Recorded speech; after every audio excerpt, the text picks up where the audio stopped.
Good morning everyone दोस्तों, आज है 8 जुलाई 2021 और हम लोग करने वाले हैं द इंडियन एक्सप्रेस के न्यूज़पेपर के एनालिसिस। रोज की तरह आज फिर मैं आपके लिए कुछ सिलेक्टेड आर्टिकल्स लेके आया हूं जिसे हम लोग अपने एग्जाम में यूज़ कर सकते हैं अलग अलग पेपर्स में। देखिए आज हम लोग कौन कौन सी चीज़ें करने वाले हैं। पेज नंबर यहाँ पे हमने दिया हुआ है, आप देख लीजिएगा। पहले पेज पे जो दिया हुआ आर्टिकल वो है रिक्यूजल ऑफ जजेस। जीएस पेपर 2 में हम इसको करने वाले हैं कि कैसे कुछ जज अपने आप को किसी केस से अलग कर लेते हैं, उसके पीछे क्या क्या रीजंस होते हैं। एक एग्जांपल के तौर पे इसको हम देखेंगे क्योंकि एग्जाम भी एग्जांपल दिया गया है आज के पेपर में। दूसरा हम लोग देखने वाले हैं सेंटर स्टेट रिलेशनशिप। हमारे जीएस पेपर 2 में काफ़ी इंपॉर्टेंट टॉपिक है। देखिए प्रीलिम्स के लिए ज़्यादा इंपॉर्टेंट नहीं है लेकिन मेंस के लिए इंपॉर्टेंट है। आपके लक्ष्मीकांत में भी जो है सेंटर स्टेट रिलेशनशिप के लिए अलग से बिल्कुल चैप्टर दिया हुआ है, तो मैं सभी को सजेस्ट करूंगा वो चैप्टर जाके आप जरूर पढ़े, बहुत इंपॉर्टेंट हो जाता है मेंस के परस्पेक्टिव से।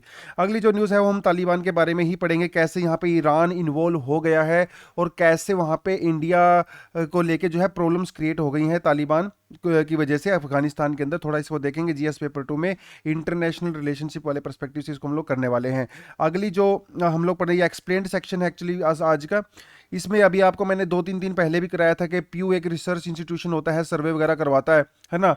इसने कुछ सर्वे किया था इंडिया में रिलीजन को लेके और लोगों से 30,000 लोगों से कम क्वेश्चन पूछे गए थे। उनके उनके आंसर के बेसिस पे इसने अपनी कुछ ऑब्जर्वेशन निकाली है इंडिया को लेके। जीएस पेपर 1 में जो आपका सोसाइटी वाला पोर्शन है जिसमें आपको रिलीजन पढ़ना होता है, सेकुलरिज्म पढ़ना होता है, उसके अंदर में आप ये एग्जाम्पल्स को कोट कर सकते हो अपने एग्जाम में। बहुत शानदार चीज़ है ये। अगला हम लोग करने वाले हैं डिपार्टमेंट ऑफ पब्लिक एंटरप्राइजेज को फाइनेंस मिनिस्ट्री के साथ मर्ज कर दिया गया है जीएस पेपर 2 में। आपका पॉलिटी सेक्शंस के इसको हम लोग कवर करेंगे। तो 5 न्यूज़ हैं आज की, ठीक है, जिसको हम लोग देखने वाले हैं। इसके अलावा आपको मैं बता दूं कि आप हमें जो है इंस्टाग्राम पे, आप टेलीग्राम पे भी हमें ज्वाइन कर सकते हो, या आप इस ग्रुप को वहाँ पे डालोगे तो ये आ जाएगा सर्च इंजन में। और अगर व्हाट्सएप ग्रुप आपको ज्वाइन करना है तो यहाँ पे लिंक आपको डिस्क्रिप्शन में मिल जाएगा। और यहाँ पे हम लोग आपको डेली न्यूज़पेपर की पीडीएफ प्रोवाइड कराते हैं, आपको करंट अफेयर प्रोवाइड कराते हैं, कुछ बुक्स वगैरह की पीडीएफ भी यहाँ पे दे दी जाती है एज लॉन्ग एज वो कॉपीराइट को वायलेशन नहीं करता है। देखिए पहले पता क्या हुआ था, हमारे टेलीग्राम चैनल पे जो है 3,000 के लगभग स्टूडेंट जुड़े हुए थे, लेकिन क्योंकि हम यहाँ पे न्यूज़पेपर शेयर करते थे तो वो कॉपीराइट की वजह से बंद हो गया और बहुत सारी रिक्वेस्ट के बाद भी उसको रिन्यू नहीं किया गया बाय टेलीग्राम। इसलिए हम लोग अब जो है व्हाट्सएप ग्रुप पे और टेलीग्राम का जो ग्रुप है उस पर शेयर करते हैं, ना कि पेज पे, क्योंकि पेज पे कॉपीराइट इशू आ जाते हैं। ठीक है, और व्हाट्सएप ग्रुप पे हम लोग शेयर करते हैं डेली न्यूज़पेपर। एनीवेज चलिए, पहली न्यूज़ है वो हमारी वेस्ट बंगाल से है। क्या न्यूज़ है इसको थोड़ा हम देख लेते हैं। आपको पता है कि ममता बनर्जी नंदीग्राम से इलेक्शन हार गई थी और कुछ वोटों से हारी थी, कुछ हज़ार वोटों से ही हारी थी, मतलब 1,000-1,200 कुछ वोट से हार गई थी। लेकिन भैया हार हमारे यहाँ पे जनरली कितना कोई भी हमारा नेता हो डाइजेस्ट नहीं कर पाते हैं, है ना। इंसानों की बात भी है, डाइजेस्ट नहीं कर पाते। तो इसके तो उन्होंने कहा था कि इसके अंदर बहुत धांधली हुई है, बहुत कुछ फ्रॉड हुआ है और ये जो रिजल्ट आया है नंदीग्राम से ये गलत है। तो इसने जो है केस डाला था वेस्ट बंगाल हाई कोर्ट के अंडर में। तो उसको जो केस को सुन रहे थे जस्टिस कौशिक चंद्र, उन्होंने अपने आप को इस केस से अलग कर लिया। उन्होंने कहा है कि देखिए ये केस मैं नहीं सुनूंगा।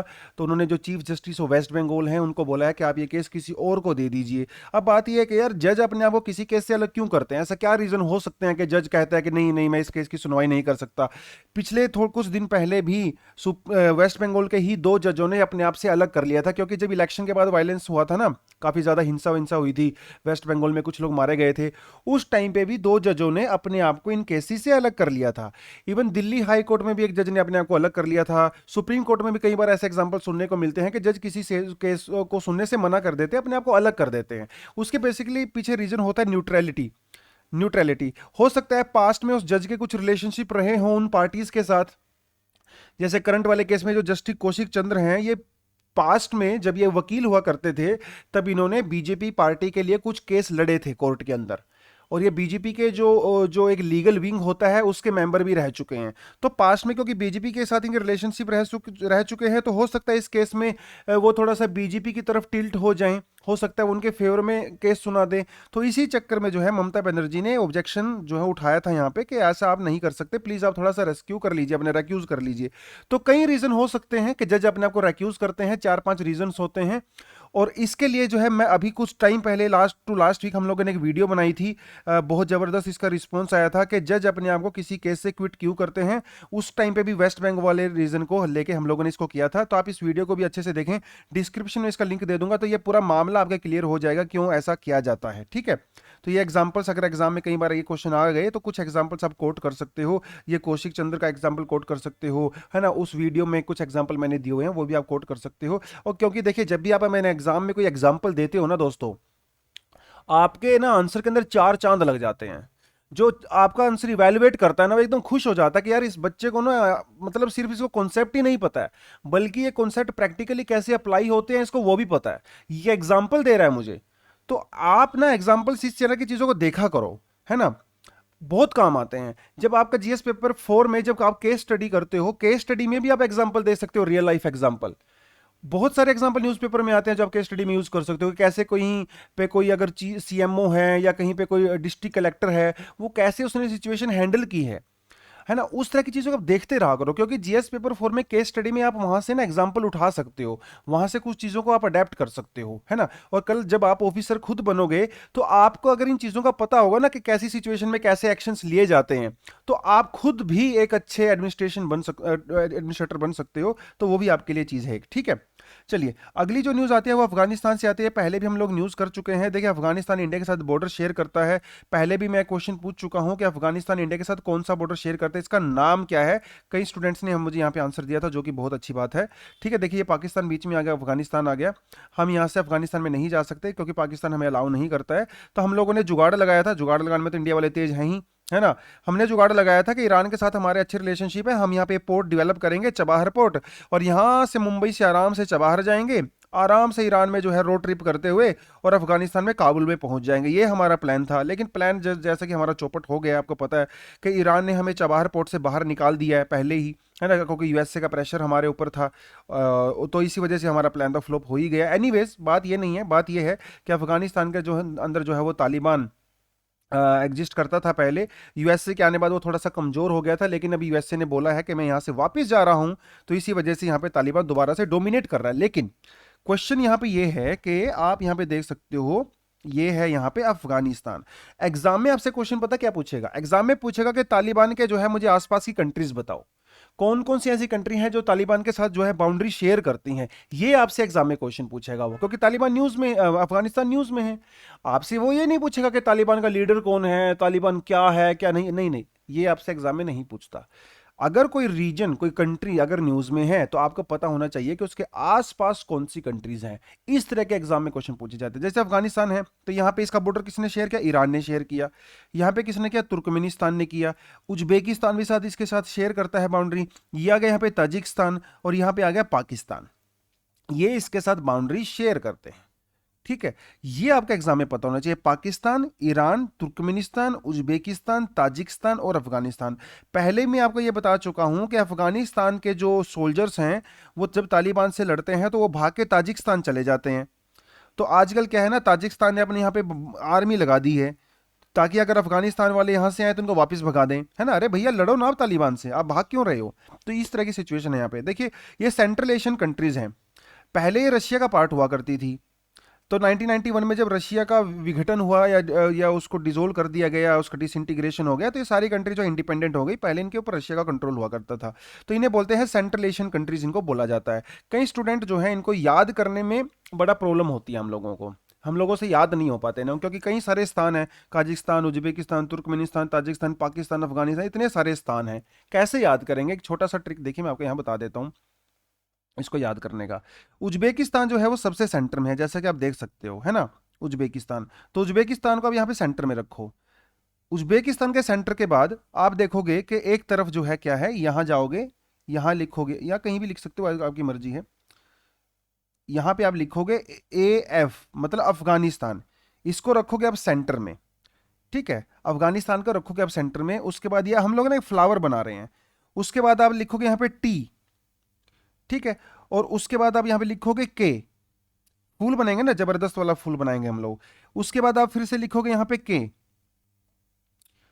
ठीक है, उसके बाद लिखोगे के, ATK, मतलब A4 हमारा यहां पे लिखेंगे हम लोग अफगानिस्तान, T4 लिखेंगे हमें तुर्कमेनिस्तान, के फॉर लिखेंगे काजिकिस्तान, और अगले के फॉर लिखेंगे किर्गिस्तान, और फिर से लिखेंगे हम लोग टी, समझ रहे हो, ए टी के और के टी ए, अपोजिट हो गया ना, ये हो गया हमारा ए टी के और यहां पे हो गया के टी ए। आई होप आपको याद रहेगा, और इनमें अफगानिस्तान कॉमन है, अफगानिस्तान वाला कॉमन हो गया दोनों में, अफगानिस्तान टी के टी ए। अब सर ये तो हो गया, ठीक है, अफगानिस्तान हो गया, तुर्कमेनिस्तान हो गया, ये आपका काजिकिस्तान हो गया, किर्गिस्तान हो गया, ये आपका ताजिकिस्तान हो गया और अफगानिस्तान हो गया। अब इसको के को कैसे याद रखेंगे, यहाँ पे दो के हैं, है ना, यहाँ पे दो के हैं। एक चीज दिखा देता हूं आपको, देखिए पहले वाले के अंदर जो अगर आप क्लॉकवाइज चलते हो तो पहले वाले के में आएगा यहाँ पे काजिकिस्तान और दूसरे वाले में आएगा किर्गिस्तान। अल्फाबेटिकली अगर हम दो देखें A B C D E,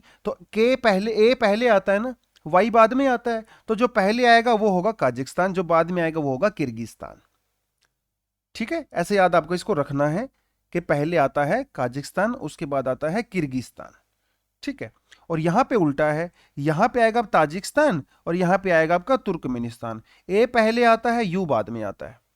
और वैसे भी आपको पता है अफगानिस्तान से लोग बाहर के जो है ताजिकिस्तान चले जाते हैं, तो अफगानिस्तान के बिल्कुल पास में जो है ताजिकिस्तान होता है।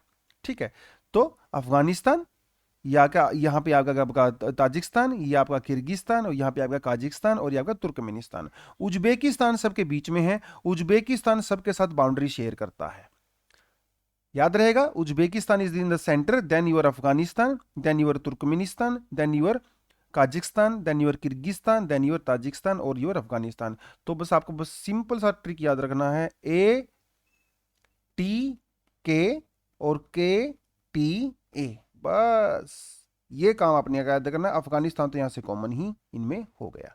आई होप ये ट्रिक आपको याद रहेगा। ठीक है, सिंपल सा ट्रिक है और काफ़ी मुश्किल होती है स्टूडेंट्स को इसको याद करने में, तो आपका मैंने क्लॉकवाइज और एंटी क्लॉकवाइज इसको वैसे आप याद कर सकते हो। चलिए, तो बस ये थोड़ी सी सिचुएशन है। आप प्रॉब्लम देखिए, यहाँ पे आपको पता ही है कि अफगानिस्तान के साथ जो है बाउंड्री शेयर करता है कौन, ईरान शेयर करता है। तो दिक्कत ये है कि जब अफगानिस्तान के अंदर तालिबान ज़्यादा बढ़ जाएगा, उसके आतंक बढ़ जाएगा, वो वायलेंस करेगा, तो अफगानिस्तान से बहुत सारे लोग भाग के ईरान में आ जाएंगे, ईरान में प्रॉब्लम क्रिएट हो जाएगी। ईरान में भैया पहले ही कितनी सारी पॉवर्टी छाई हुई है आजकल, क्योंकि अमेरिका ने इसके ऊपर सैंक्शंस लगाए हुए हैं, है ना, प्रॉब्लम। तो ईरान इस प्रॉब्लम का अवॉइड करने के लिए क्या कर रहा है, वो तालिबान के साथ बातचीत करना चाहता है। वैसे अगर आप देखो तो ईरान जो है वो शिया मेजोरिटी कंट्री है, और अफगानिस्तान के अंदर जो तालिबान है वो सुन्नी मुस्लिम्स हैं, तो इनकी आपस में पड़ती नहीं है हिस्टोरिकली। लेकिन अभी मजबूरी है ना भैया ईरान की, तो ईरान जो है वो तालिबान के साथ बातचीत करना चाहता है, क्योंकि ईरान डर रहा है कहीं बहुत सारे रिफ्यूजी अफगानिस्तान से भाग के ईरान में ना आ जाएं, तो उनके पास पहले ही गरीबी है तो और ज़्यादा बर्डन हो जाएगा, है ना। तो वो सारी सिचुएशन है यहाँ पे। ईरान का, इंडिया का रोल मैंने पहले करवा चुका हूँ। इंडिया ने जो है 3 बिलियन के लगभग, 3 बिलियन के लगभग वहाँ पे इन्वेस्टमेंट कर रखी है, और उनकी इन्वेस्टमेंट के ऊपर खतरा है। ऑलरेडी इंडिया के 1-2 प्रोजेक्ट के ऊपर अटैक कर दिया जा चुका है, और कई सारी की कंट्री वहाँ पे अपनी एम्बेसीज बंद कर चुकी हैं। तो आने वाले टाइम में अफगानिस्तान में सिचुएशन थोड़ी ख़राब होने वाली है दोस्तों, तो थोड़ा इस पर हमें नज़र रखनी पड़ेगी। रिसेंटली आपको पता है कि मोदी जी ने जो है अपनी कैबिनेट को काफ़ी एक्सपेंड कर दिया है, कुछ नई नई मिनिस्ट्री ऐड कर दी गई हैं, कुछ नए नए मिनिस्टर भी ऐड कर दिए गए हैं, यंग ब्लड को लेके आया गया है, वीमेन पार्टिसिपेशन भी बढ़ा दिया गया है, ओबीसी और दलित मिनिस्टर्स को भी इसमें लाया गया है। एनीवेज ये तो पॉलिटिक्स की न्यूज़ है, इसको हम ज़्यादा नहीं जाएंगे, लेकिन जो हमारे लिए न्यूज़ है वो ये है, डिपार्टमेंट ऑफ पब्लिक एंटरप्राइजेज। ठीक है, डिपार्टमेंट ऑफ पब्लिक एंटरप्राइजेज पहले ये मिनिस्ट्री ऑफ हैवी इंडस्ट्री के अंडर में हुआ करता था। ठीक है, तो ये तो हो गई हमारी मिनिस्ट्री, और एक हो गया हमारा फाइनेंस मिनिस्ट्री, तो इसको फाइनेंस मिनिस्ट्री के अंदर मर्ज कर दिया गया है। डिपार्टमेंट ऑफ पब्लिक एंटरप्राइजेज को फाइनेंस मिनिस्ट्री के अंदर मर्ज कर दिया गया है। This is a question for your prelims, पूछेगा वो आपसे। तो फाइनेंस मिनिस्ट्री के अंदर जब इसको ऐड कर दिया गया है, तो फाइनेंस मिनिस्ट्री के अंदर अब टोटल मिला के 6 डिपार्टमेंट हो गए हैं, पहले 5 हुआ करते थे। तो डिपार्टमेंट ऑफ पब्लिक एंटरप्राइजेज तो अलग से हो गया जो अभी ऐड हुआ है, उसके अलावा कौन कौन से हैं, department of economic affairs, department of revenue, department of expenditure, department of investment and public asset management and department of finance services. ये 6 टोटल डिपार्टमेंट होते हैं मिनिस्ट्री ऑफ फाइनेंस के अंडर में, मतलब फाइनेंस मिनिस्ट्री के अंडर में। आपको ये याद करने पड़ेंगे 6 के 6 डिपार्टमेंट, इनके अलग अलग फंक्शन होते हैं, वो तो चाहे आप ना भी याद करो, लेकिन कौन कौन से डिपार्टमेंट है ये, क्योंकि अपडेट हुआ है ना, तो प्रीलिम्स में आपके लिए इंपॉर्टेंट हो जाता है यहाँ पे। ठीक है, अब ये होप आपको याद रहेगा। और बाकी क्योंकि डिपार्टमेंट ऑफ पब्लिक एंटरप्राइज वहां पे चला गया है, तो बाकी बच गई मिनिस्ट्री ऑफ हैवी इंडस्ट्री। ठीक है, अब इससे होगा क्या बेनिफिट होगा, देखिए सरकार का ये कहना है कि देखिए पब्लिक एंटरप्राइज का मतलब होता है जो सरकारी कंपनियां होती हैं, जैसे एलआईसी हो गया ना, कोल इंडिया हो गया, सरकारी एयर इंडिया हो गया। सरकार क्या करना चाहती है, इन सारी कंपनीज को प्राइवेटाइज करना चाहती है, मतलब ज्यादा से ज्यादा शेयर प्राइवेट सेक्टर को देना चाहती है। अगर ये डिपार्टमेंट ऑफ पब्लिक एंटरप्राइजेज अगर फाइनेंस मिनिस्ट्री के साथ जुड़ेगा तो इस प्राइवेटाइजेशन को हम लोग ईजी कर सकते हैं। जैसे अभी हम लोग क्या करने वाले हैं, लाइफ इंश्योरेंस कंपनी को भी आईपीओ इशू करने वाले हैं, मतलब इसको भी थोड़ा बहुत प्राइवेटाइजेशन करने वाले हैं। तो वो सारी की सारी चीज़ें हैं, तो ईज ऑफ डूइंग बिजनेस के लिए इसको किया गया है और ज़्यादा से ज़्यादा फंडिंग इंडिया में आ सके। ठीक है, अगली जो न्यूज़ है वो रिलीजन को लेके है। देखिए इसको लिए मैं पास्ट में भी करवा चुका हूँ कि पीयू है ना, एक पीयू रिसर्च सेंटर है, इसने एक रिपोर्ट इशू की है, इंडिया टॉलरेंस एंड सेग्रीगेशन। इसने लगभग 30,000 लोगों से क्वेश्चन पूछे हैं, जिसमें हिंदू, मुस्लिम, सिख, ईसाई, जैन सबको क्वेश्चन पूछे गए हैं और कुछ इंटरेस्टिंग फैक्टर्स निकल के सामने आए हैं। ठीक है, देखिए इससे पहले मैं आपको एक कॉन्सेप्ट बताता हूं जो आपका अपने एथिक्स में भी यूज कर सकते हो, अपने जीएस पेपर 1 2 3 4 जहां भी फिट हो वहां पे यूज कर सकते हो, लेकिन पता है इंटरेस्टिंग कॉन्सेप्ट है। जब आप अमेरिका में जाते हो तो आप इंडियन होते हो, पाकिस्तानी होते हो, चाइनीज होते हो, जापानीज होते हो, लेकिन अमेरिका में जाने के बाद आप सब अमेरिकन हो जाते हो। आपकी जो आइडेंटिटी है ना वो दोस्तों अमेरिकन हो जाती है। अमेरिका के अंदर ये कॉन्सेप्ट है, अगर किसी भी कल्चर से लोग वहां पे आते हैं तो उनको अमेरिकन कल्चर अडॉप्ट करना पड़ेगा। मतलब अमेरिकन कल्चर एक अलग कल्चर है, तो सारे के सारे जब वहां पे लोग आते हैं सब अमेरिकनाइज्ड हो जाते हैं, समझ रहे हो। अब तो उनकी जो सेपरेट आइडेंटिटी होती है वो कहीं ना कहीं लूज कर देते हैं। उसे कहा जाता है मेल्टिंग पॉट।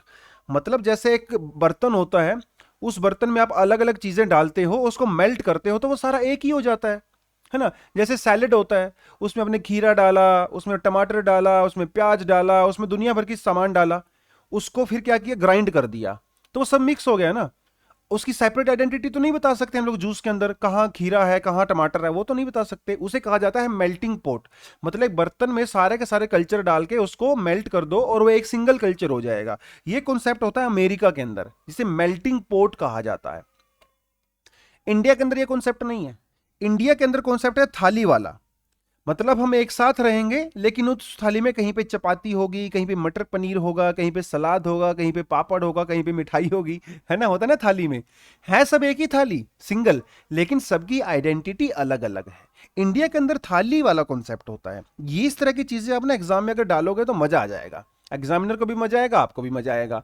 तो ये कॉन्सेप्ट है। इसी चीज को लेके सर्वे किया गया था प्यू के द्वारा। उन्होंने कुछ ऑब्जर्वेशन निकाली है, वो ऐसी निकाली हैं, देखिए कि 91% हिंदूज का ऐसा कहना है कि उनको कंट्री में हिंदुइज्म को फॉलो करने में कोई प्रॉब्लम नहीं है। 89% मुस्लिम्स का कहना है कि हमें भी कोई दिक्कत नहीं है, इस कंट्री में हमें पूरी फ्रीडम है, कोई प्रॉब्लम नहीं है। 85% हिंदूज और 78% मुस्लिम्स का यह कहना है कि दूसरे के रिलीजन को रिस्पेक्ट करना चाहिए, और ये अगर आप रिस्पेक्ट करोगे तो ये हमारे रिलीजन के कोर में है। मतलब हिंदू मुस्लिम ये कहते हैं कि आप एक दूसरे की रिस्पेक्ट करो, दूसरे रिलीजन भी कहते हैं। ठीक है, वो सारी की सारी चीजें यहां पे हैं। 80% हिंदूज और 79% मुस्लिम्स ये कहते हैं कि दूसरे के धर्म की इज्जत करना एक इंडियन होने की निशानी है। इंडियन होने के लिए आपको दूसरे धर्म की इज्जत करनी ही चाहिए। ये दोनों मतलब बराबर बराबर है, मतलब किसी में कोई ज्यादा फर्क नहीं है, हिंदू मुस्लिम एक जैसा ही समझते हैं। लेकिन जो डिफरेंस क्रिएट होता है ना दोस्तों, वो कहां होता है, जब शादियों की बात आती है। भैया यहाँ पे दोनों लोग ना काफी कंजर्वेटिव हैं, चाहे हिंदू हो, मुस्लिम्स हो, क्रिश्चियंस हो, जैन, जो मर्जी हो, काफी कंजर्वेटिव हैं। 67% हिंदूज और 80% मुस्लिम्स का कहना है कि किसी भी लड़के को या लड़की को अपनी ही कास्ट में शादी करनी चाहिए, अपनी ही रिलीजन में शादी करनी चाहिए। ठीक है, यहां पे दोनों ही कंजर्वेटिव हैं, समझ रहे हो इस बात को। ट्रिपल तलाक के मामले में मोस्टली मुस्लिम्स इसको अपोज करते हैं कि ट्रिपल तलाक एक गलत चीज है, ये नहीं होनी चाहिए, मोस्टली मुस्लिम्स। ठीक है, लेकिन यहाँ पे थोड़ा सा कॉन्ट्रास्ट ये है कि जो पढ़े लिखे हैं लोग, जो एजुकेशन है जिनके पास, वो ट्रिपल तलाक को थोड़ा सा ज्यादा सपोर्ट करते हैं। आई डोंट नो व्हाई, लेकिन थोड़ा सा इस सर्वे के अंदर ये निकल के आया है। और देखिए खाने पीने की बात होती है, इंडिया वाले सेंसिटिव तो है ही है खाने पीने के लिए, है ना। ज्यादातर हिंदूज और मुस्लिम ने ये कहा है कि भाई जब खाने की बात आती है ना तो वो थोड़े से कंजर्वेटिव हैं मोस्टली। और हिंदूज का, मुस्लिम्स का ये मानना है कि पोर्क और बीफ कंज्यूम नहीं करना चाहिए।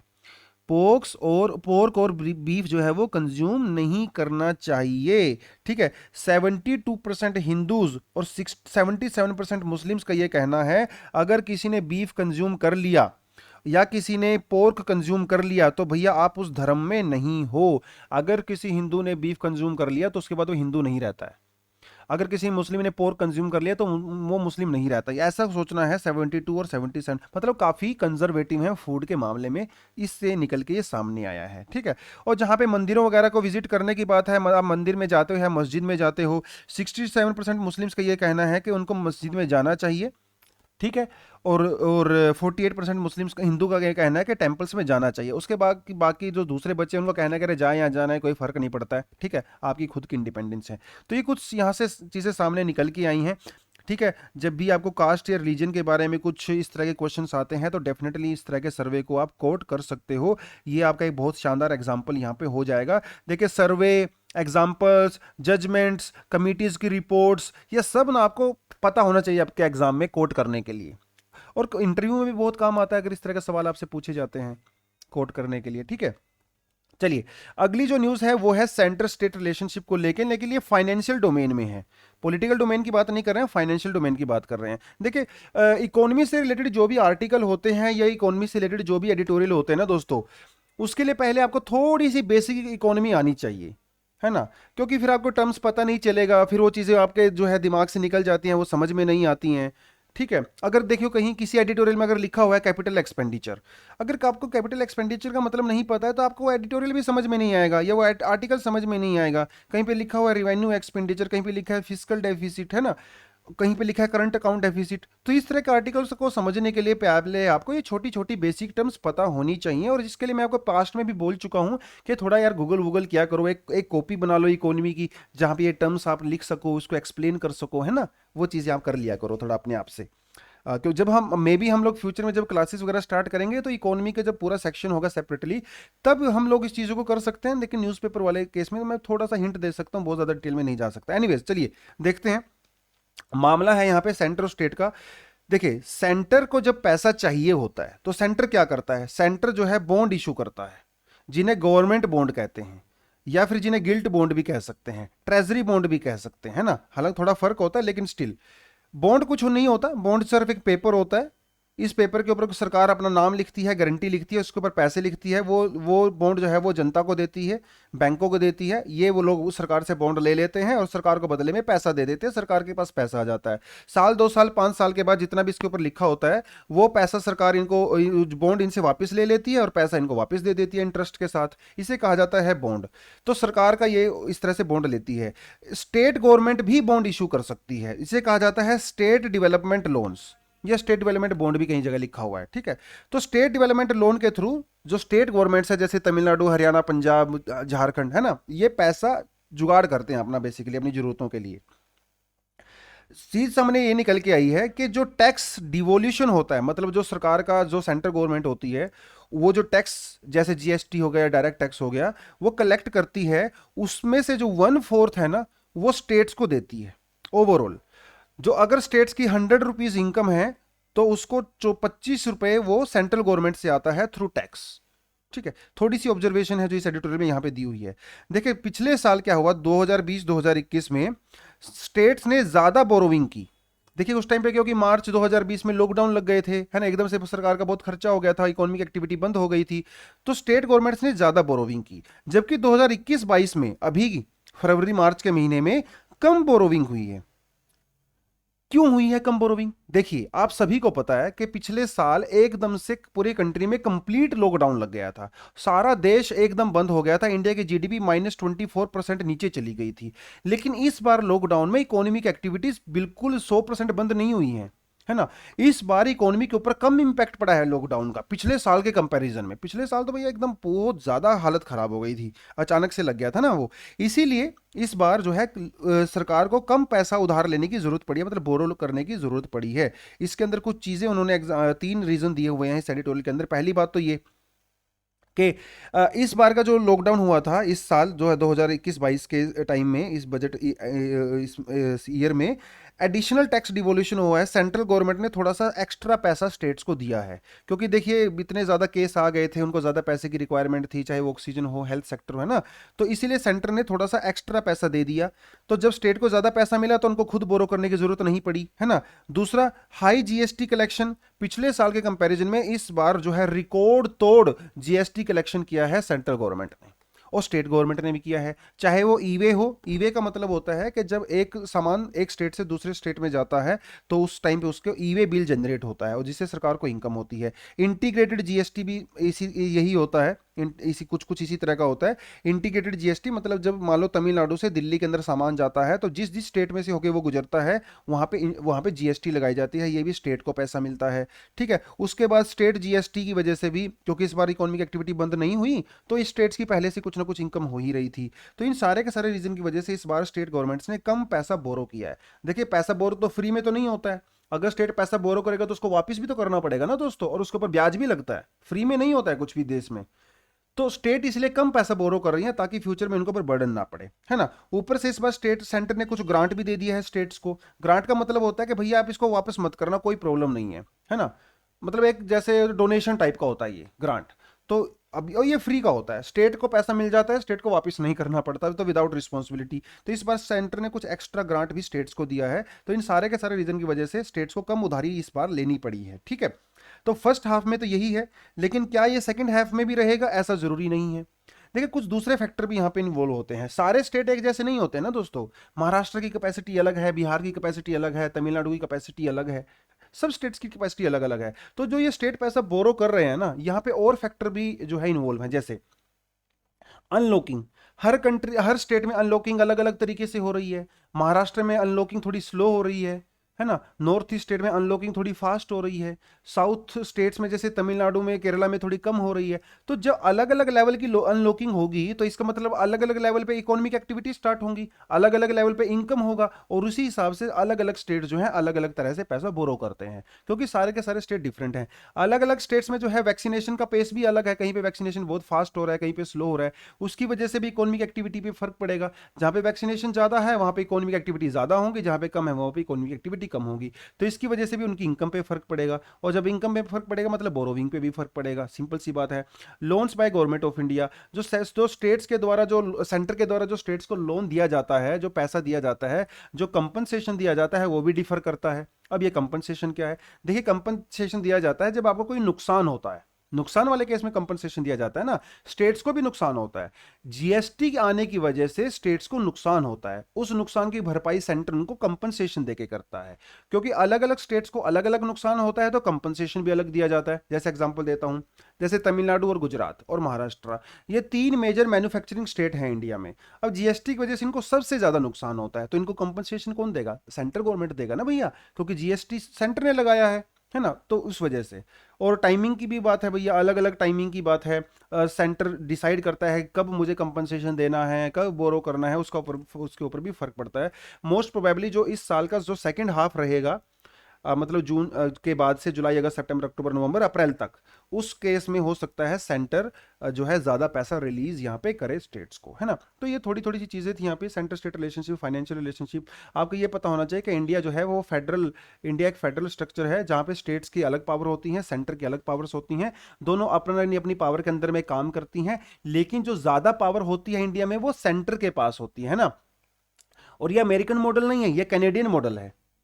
और इसलिए इंडिया का जो फेडरल स्ट्रक्चर है उसे कहा जाता है quasi federal structure, specially economy वाले टर्म में, है ना। पैसे को लेके जहां तक जब पैसे की बात आती है तो ये बेचारे स्टेट्स के पास काफी कम पावर होती है, ज्यादातर पावर सेंटर के पास होती है। इसलिए आप न्यूज़पेपर में देखते हो ना, कभी ममता बनर्जी, है ना, कभी अमरिंदर सिंह, वो बेचारे हाथ जोड़ के मोदी जी के सामने खड़े रहते हैं, पैसा दे दो पैसा दे दो, क्योंकि मोस्टली पैसा सेंटर के पास ही होता है हमारे देश में, स्टेट्स के पास थोड़ी कम पावर होती है ना। तो ये आपका इकोनॉमी वाले सेक्शन से ये कवर हो जाता है, और पॉलिटी वाले सेक्शन से भी, जहाँ पे हम सेंटर स्टेट रिलेशनशिप की बात करते हैं। तो एक आपका पास होता है यूनियन लिस्ट, एक आपके पास होता है स्टेट लिस्ट, एक आपके पास होता है कंकरेंट लिस्ट, है ना, तीन लिस्ट होती हैं। आप मुझे ये बताओगे कि ये जो लिस्ट होती हैं ये कॉन्स्टिट्यूशन के कौन से शेड्यूल में मेंशन है? This is my question for you and I expect that all of you answer this question. ठीक है, तो जैसे हमारा रिफ्यूजल हो गया, सेंटर स्टेट रिलेशनशिप हो गया, ईरान तालिबान हो गया, रिलीजन ऑफ इंडिया हो गया, मर्जर ऑफ द DEE हो गया with the finance ministry. So all these topics are covered for the day. छोटे छोटे टॉपिक थे, आज बहुत ज़्यादा डिटेल में टॉपिक नहीं थी, इसलिए हमारा एनालिसिस भी जल्दी कवर हो गया है। अगर आपका देखिए वीडियो दोस्तों ठीक ठाक लगता होता है, मैं ऐसा एक्सपेक्ट करता हूँ, कम से कम आप हमारे जो एफर्ट लेते हैं आप इनको लाइक कर दिया करो यार, वीडियोस को देखते तो हो आप सब लोग, है ना।